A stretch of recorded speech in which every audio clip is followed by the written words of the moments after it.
Va ser un partit intens perquè vam començar amb una defensa d'elles molt forta i molt tancada. El que passa és que nosaltres a la primera part ens va costar una mica, però a la segona ja vam començar a agafar ritme, com sempre fem. A la segona part sempre ens endollem i vam guanyar el partit amb una gran diferència.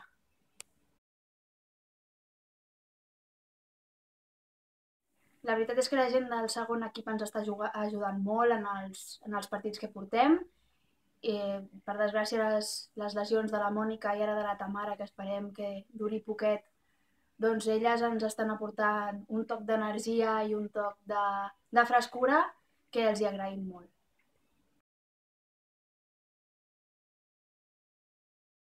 Aquest últim partit serà contra el Sant Quirze a les 6:30 de la tarda del dissabte. Esperem que vingueu tots. És un equip bastant difícil, ens ha costat sempre molt guanyar la seva pista i esperem un gran partit i posar-nos les piles i a seguir guanyant.